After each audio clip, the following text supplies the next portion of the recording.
Atik sir, কেমন আছেন? জি, ওয়ালাইকুম আসসালাম। আপনি কেমন আছেন? এই তো স্যার, আলহামদুলিল্লাহ ভালো আছি। স্যার, একটা প্রশ্ন ছিল আপনার কাছে। জি বলুন। বলুন। প্রশ্নটা হচ্ছে ইউএস এর ভিসা রেশিওর ব্যাপারে অনেক স্টুডেন্টের মনে অনেক ধরনের প্রশ্ন থাকে, কনফিউশন থাকে, তো সেই ক্ষেত্রে আপনি যদি কিছু বলতেন।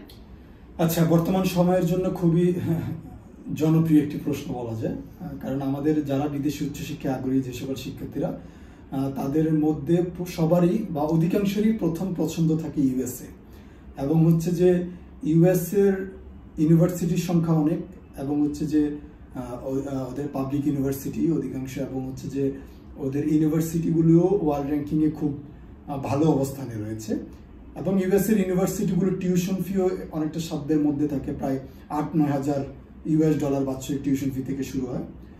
তো সেই হিসাবে নানাবিধ কারণেই স্টুডেন্টদের প্রথম পছন্দ থাকে ইউএসএর ইউনিভার্সিটিগুলোতে দেখা যাচ্ছে আইএলটিএস, টোপেল, পিটি বা ডুওলিঙ্গো অ্যাকসেপ্ট করে, কিছু কিছু ক্ষেত্রে অনেক ইউনিভার্সিটি হচ্ছে এমওআই অ্যাকসেপ্ট করে, এবং সিজিপি অনেক সময় 2 বা 2.50 থাকলেও আবেদন করা যায়।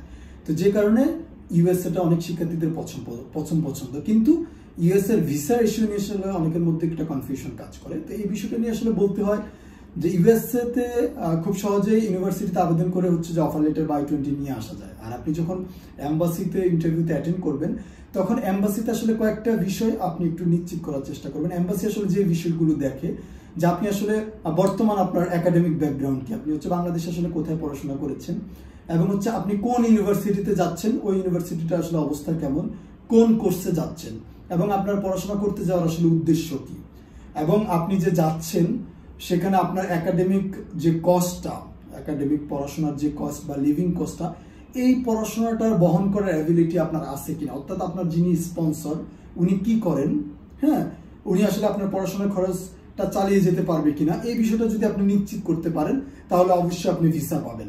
এবং ইউএসএতে তুলনামূলকভাবে অনেক ভালো ভিসা হচ্ছে, হ্যাঁ, হয়তো আবেদনকারীর সংখ্যা অনেক বেশি, কিন্তু বাংলাদেশি প্রেক্ষাপটে যদি ইউএসএতে কি পরিমাণ ভিসা দিচ্ছে এটা যদি তুলনা করেন, তাহলে কিন্তু ঠিকই অনেক বেশি ভিসা হচ্ছে ইউএসএ কে কেন্দ্র করে।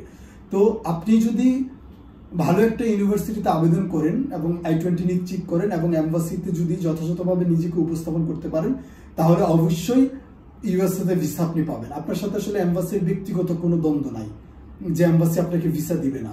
আপনার প্রোফাইল যদি ঠিক থাকে তাহলে আপনি অবশ্যই ভিসা পাবেন। তো সুতরাং ভিসা রেশিও কেমন, কে কত % ভিসা পাচ্ছে, কে ভিসা পেলো কে না পেলো, এই বিষয়টুকু মাথায় না নিয়ে আপনি আপনার মতো করে চেষ্টা করুন। মনে রাখবেন যে যদি আপনার প্রোফাইল ঠিক থাকে তাহলে যদি 10% ভিসা হয় তাহলে 10%-এর ভিতরে আপনি একজন, আর যদি 90% ভিসা হয় এবং আপনার প্রোফাইল যদি আপনার লক্ষ্য উদ্দেশ্য যদি ঠিক না থাকে তাহলে আপনি কিন্তু ভিসা পাবেন না, অর্থাৎ যে 10% ভিসা পেল না তাদের মধ্যে আপনি একজন। সুতরাং ভিসা রেশিও কেমন এটা মাথায় না রেখে আপনি আপনার মতো করে আগান, অবশ্যই আপনি সফল হবেন। ধন্যবাদ। ওকে, ধন্যবাদ আতিক স্যার।